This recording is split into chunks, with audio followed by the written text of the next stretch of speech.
Diego Latorre, que suele destacar por demás en ese programa en el que participa, conducido por el Pollo Viñolo, porque suele decir cosas mucho más interesantes que sus compañeros, hizo un gran análisis del presente de Boca. Habló de la llegada de Santiago Ascasíbar y también de lo que le falta al equipo. Así que quiero que lo escuchemos juntos para después desmenuzarlo. Como les pido siempre, suscríbanse, dejen un like, comenten y los dejo con Diego Fernando Latorre. Fortalezca esa zona. Yo no sé si va a cubrir los déficits creativos que tiene Boca. No, claramente. Se ha transformado en un llegador, sobre todo porque Domínguez se ha encargado también de mejorarlo a Ascasíbar y darle una función en la que él es capaz de hacer y desarrollar, porque tiene ese instinto para llegar al área.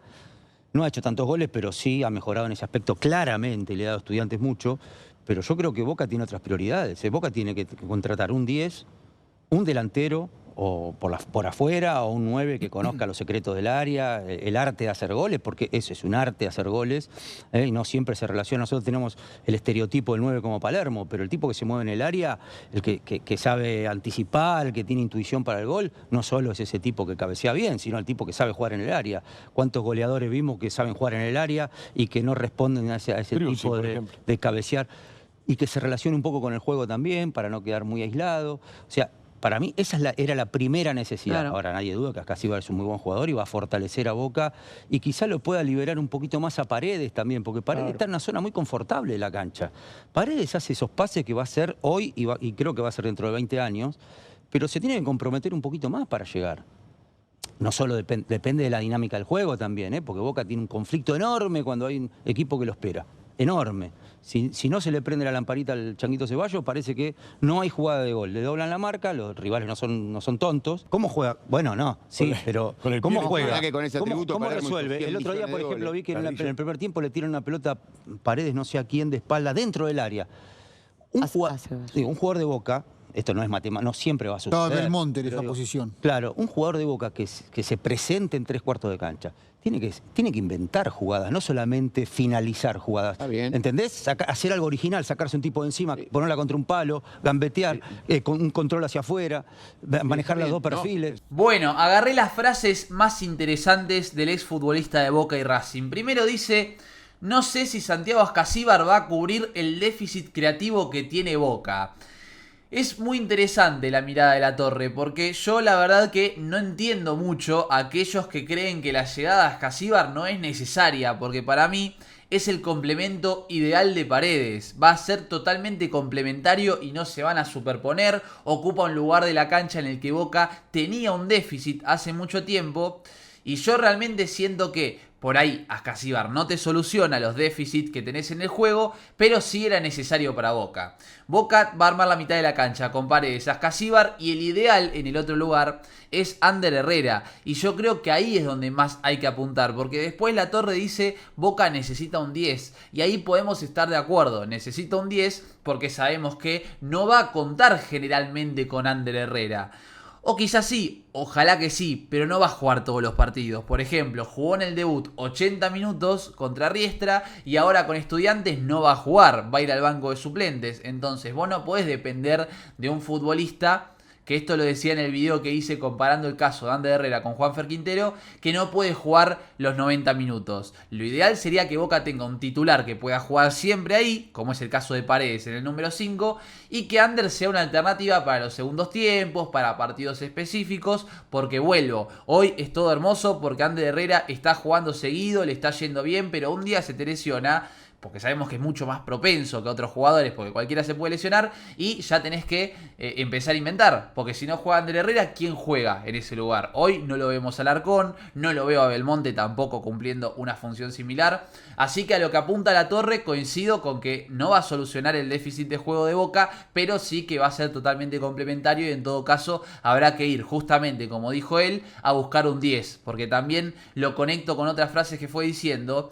Un jugador que se presente en 3/4 de cancha no tiene que finalizar solamente, sino también inventar jugadas. Esto dice Latorre y también tiene razón, porque si algo le destacamos a Belmonte en los últimos 2 partidos es la llegada al área. Ahora, no te resuelve jugadas como te debería resolver un futbolista que juegue en esa zona de la cancha. Yo creo que Paredes lo puede hacer, yo creo que Ascasíbar incluso lo puede hacer, pero acá estamos apuntando a otro tipo de futbolista, a uno más cercano a Ander Herrera. ¿No podés contar con Ander todos los partidos?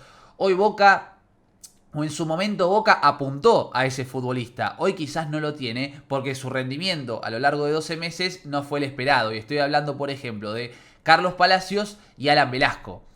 Yo no sé si sería una locura pensar que Palacios o Velasco ocupen ese lugar de 10 en la mitad de la cancha en vez de ser tirados a los extremos. Si estuvieran en un rendimiento alto, como el que mostró Alan en Independiente o Carlos en Colo-Colo, y ¿quién te dice? Son jugadores que pueden finalizar jugadas, pero que también se deberían poder sacar un tipo de encima, que podrían patear de afuera, que podrían dar un pase filtrado mucho más cerca al área rival. Hoy pensamos que Boca por ahí tendría que ir a buscar un jugador ahí porque no están a la altura, pero vuelvo, en su momento Boca los intentó buscar y obvio que los quiero leer a ustedes a ver qué piensan. Si este puede llegar a ser el año del chileno o del ex Independiente, o si hay que ir a buscar a alguien. Hoy, viendo el rendimiento de ambos, que ahora Velasco se lesionó por 2 meses y Palacio sigue lesionado, pero viendo lo que vi el último año, me cuesta creer que alguno de los dos va a poder asumir ese rol, pero ojalá lo consigan si es que Boca no va a buscar a nadie.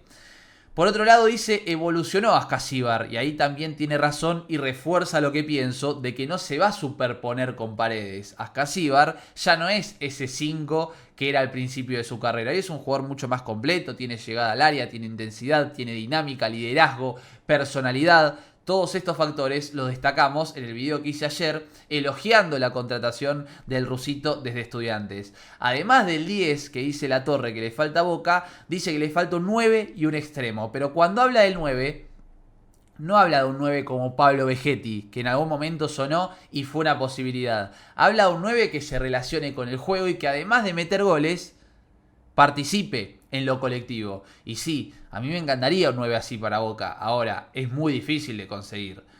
O sea, si cuando pensamos en un 9 goleador solamente se viene a la cabeza Vegetti, aparece como alternativa el Chimi Ávila, se habló hasta del 9 de Banfield. Imagínate si ya tenemos que buscar un 9 mucho más completo. Entiendo a dónde va. Se refiere a un Pedro en Flamengo, por ejemplo. Se refiere a un Vitor Roque en Palmeiras. A un José López en Palmeiras. Más allá que estos 3 jugadores son todos diferentes, son 9 que no son solamente goleadores, sino que tienen mucha técnica, que tienen mucha participación en el juego colectivo. Y es un jugador más para participar en el circuito, para poder encontrar los espacios cuando un rival se te cierra. Porque es real lo que dice Latorre. Cuando a Boca se le cierra a un rival, tiene muchos problemas. Y si no inventa algo el Chango Ceballos, o si Paredes no tira un centro acertado, no genera peligro de gol Boca. Y esto le viene pasando bastante en los últimos tiempos. Por eso, esta idea de un 10 que pueda hacerse cargo del equipo, un 9 que participe en el juego, otro extremo que te pueda dar algo distinto a lo que te da Ceballos, ya son varios los jugadores que ahí podrían participar y hacer que Boca juegue mucho mejor a la pelota, que eso es importante. Yo no me quedo con el ganar como sea, porque a la larga el ganar como sea te lleva a no ganar como pasó en los últimos años, que Boca no juega nada. Yo siento que jugando bien, teniendo un esquema definido, jugadores de jerarquía, vas a estar mucho más cerca jugando bien y vas a estar mucho más cerca de salir campeón, ¿no? De conseguir los objetivos si es que tenés una idea clara. Pero vuelvo, me parecen muy acertadas todas estas cosas que va diciendo Latorre. Boca también necesita un extremo por derecha porque no tiene a nadie, no tiene Inestrosa porque no llegó, no tiene Kevin Serna porque no llegó y tampoco tiene a Brian Aguirre, que era alguien que podía ocupar ese lugar. Velasco claramente ahí no se siente cómodo. Un jugador para ese lugar hay que traer. ¿Podrá revivir Zenón? Que por ejemplo cuando hablaba de las alternativas el otro día ni siquiera lo nombré porque no me acordaba que estaba en Boca. ¿Podrá recuperar esa confianza y ese nivel del primer semestre del 2024? Bueno, a mí se me hace bastante difícil pensarlo, pero insisto, por el bien de Boca, ojalá esto suceda. Después me parece que no me quedó... una cosita más. Y es que dice que Paredes se tiene que comprometer para llegar más. Se tiene que comprometer para participar más adelante en Boca. Bueno, hay que saber que Paredes es 5. Yo coincido también con Latorre, con que me encantaría ver a Paredes más cerca del área rival, pero Paredes hace rato que es el número 5 y juega ahí porque también sabe que en la selección argentina, si tiene un lugar para el Mundial, va a ser de 5. Entonces, Si Boca fluyera, si Boca pasara por arriba al rival como debería hacerlo, quizás Paredes se puede soltar un poquito y que de última alguien haga una cobertura en ese espacio. Pero Paredes es 5. Se habló mucho cuando llegó de que no, tenía que jugar de 5 Milton Delgado y Paredes ir más adelante, jugar de 10. No, Paredes no es 10, muchachos, no es como al principio de su carrera cuando lo vimos aparecer. Hoy Paredes tiene una posición mucho más atrás de lo que podíamos llegar a pensar cuando llegó a Boca. Así que habría que ver cómo se resuelve eso, pero también me parece una visión por lo menos interesante y para debatir. Quiero escucharlos a ustedes en los comentarios, saber qué piensan de todo esto. Espero les haya gustado el video y nos vemos en el próximo.